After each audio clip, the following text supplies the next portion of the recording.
Well, in this video, I'm going to show you how to replace your wheel stud and get your ride running down the road a little bit safer. I'm working on my 2012 Dodge Ram pickup to show you how to replace this wheel stud, but this process is pretty much the same across all cars and trucks. Enough of the small talk, let's get to fixing. First, park your vehicle on a flat surface and block that tire. Break the lug nuts on your affected wheel. Jack the vehicle up and throw that jack stand underneath there. Safety first.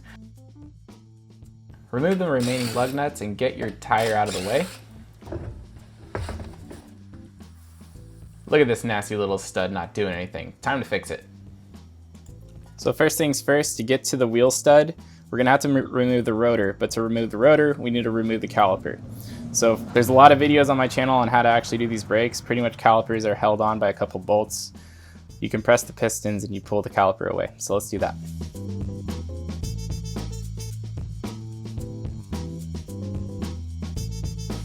So I'm just supporting the weight of the caliper while I take the bolts out and put the bolts somewhere safe.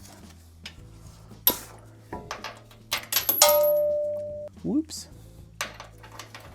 There. Caliper's kind of stuck on the rotor still, so I'm just gonna give it some pushes and then I can just work it up.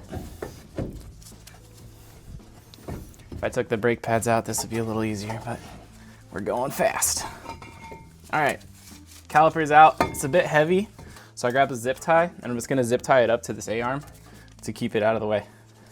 You just wanna make sure you grab a solid metal part of the caliper when you're zip tying it up. But pretty much you just zip tie it to make sure that there's no weight on the brake lines. All right, so now that we have the caliper out of the way, we're just gonna pull the rotor off. So now you can see my broken wheel stud pretty clearly. What we gotta do is we're gonna take a big metal mallet and we're just gonna smack that sucker out. But what you wanna make sure is that you have room for the old stud to come out. So look at your dust shield and there should be an open gap that'll allow the wheel stud to push out and the new one to go in. You might have to bend the dust cover a little bit.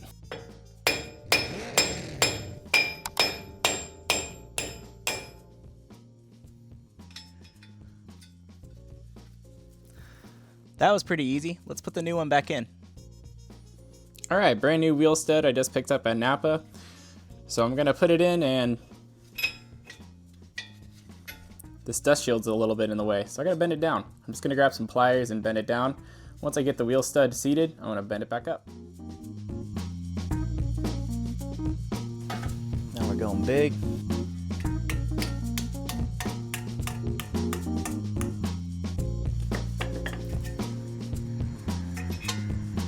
Now with this bend in the dust shield, the stud slid right in. Making a judgment call here, but I'm just going to leave this bend. The point of the dust shield is to just keep the debris from the road from getting up into your brake system. So I think this little bend I made isn't gonna do much. Bend yours back, paint it, replace it, do what you want here. Anyway, so the stud is in. So now what we have to do is we have to seat the stud. So for this, I grabbed a really big nut and then I grabbed one of the lug nuts. So we're just gonna put a lot of pressure down on this lug nut, and what it's gonna do is it's gonna pull the wheel stud into the hub. Now with my impact driver to get this started, I got my lug pushing my nut, pulling the stud into the hub. That's a fun rhyme. Hold the stud in place and let's hit it.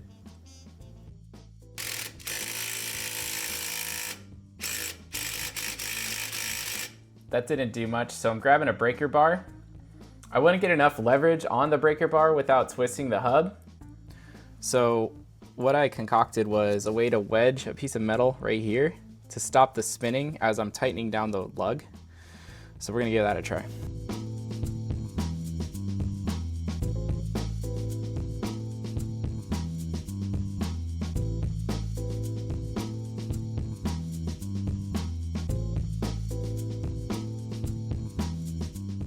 All right, so the stud is down flush onto the wheel hub. I can't tighten it anymore.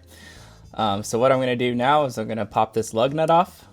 We're gonna put the rotor back on with a little bit of anti-seize, of course. Now I'm gonna put the caliper on, but before I do that, I'm gonna compress the pistons down.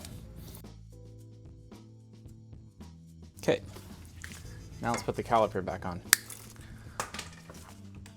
And there really isn't too much to putting the caliper on. I shimmied it down past this rotor, kind of wiggled the brake pads until it fit on, the rotor's holding the caliper, and then I line up the bolt holes and throw the bolts in. All right, so that's on. Now we're gonna take our big old bolts, big old caliper bolts, bolt the caliper on. I use my impact driver to speed things up. All right, with the caliper on and tightened down, everything's moving pretty freely. I got my brake pads sitting correctly how they should be, not like wonky and twisted or anything like that. I see some brake grease underneath here, so that's all nice and lubed. So now I'm just gonna torque the caliper bracket down. Look up what your spec of your car is asking for torque-wise. On my truck, it happens to be 130 foot-pounds, so we're gonna torque it down to that. Then we're gonna put the wheel back on, tighten down all the lugs, lower the car, do the final tighten on the wheel, and then we're good to go. That was the whole video, everybody. I hope it helped you out. If you see your friends driving around missing lug nuts, be a good friend. Show them this video, replace their wheel stud for them. Anyways, check out my channel if you like these car-related videos. Thanks for watching.